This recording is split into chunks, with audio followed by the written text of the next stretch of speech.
Et tout de suite, dans notre rubrique santé, bien-être, coup de projecteur sur la peur de la conduite automobile. C'est ce qu'on appelle l'amaxophobie, une crainte aux origines diverses et qui peut se révéler très handicapante, mais c'est loin d'être une fatalité. Il est possible de surmonter un choc post-traumatique ou l'anxiété d'être victime d'un accident de la circulation, à condition d'être bien accompagné. À ce sujet, je reçois la pilote automobile professionnelle et coach Mounia Loulidi. Bonsoir et bienvenue. Dites-nous d'abord quelles peuvent être les causes qui conduisent, si j'ose dire, à une peur du volant.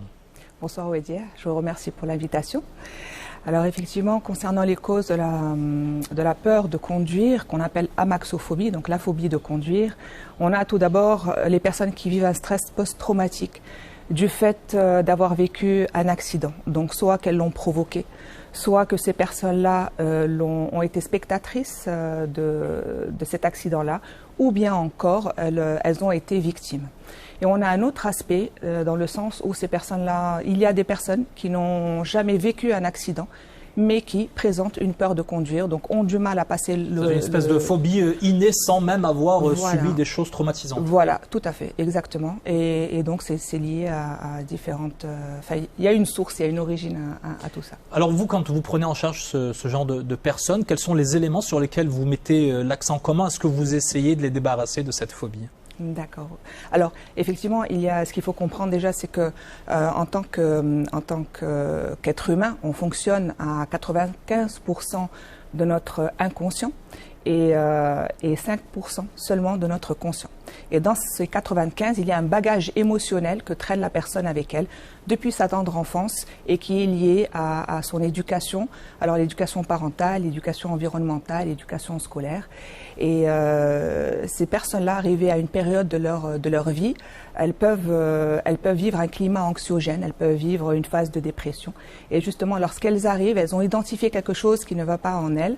Et en s'adressant à un thérapeute, eh bien, on va d'abord fixer les objectifs de cette personne-là.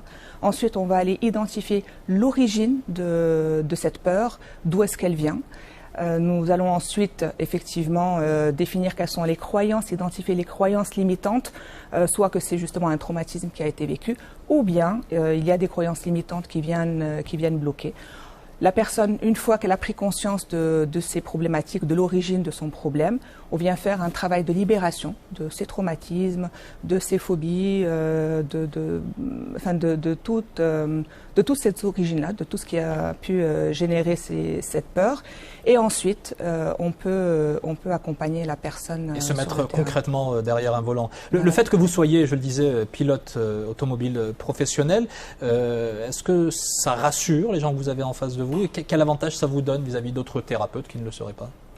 Alors, je pense que oui, parce que selon les retours que j'ai pu avoir, les témoignages des personnes que j'ai pu accompagner jusqu'à présent, le fait de s'adresser à moi et du fait de mon parcours de pilote professionnel, eh bien, elles sont rassurées, elles sont en confiance, et d'autant plus que je les accompagne aussi bien en amont, dans la libération de ce traumatisme-là, la libération des croyances et de tout ce bagage émotionnel, mais également cet accompagnement sur le terrain où j'amène la personne jusqu'à reprendre complètement possession de la conduite automobile sur les routes. Et forcément se perfectionner dans la conduite. Merci infiniment, Mounia Loulidi. Je rappelle que vous êtes coach et pilote automobile professionnel.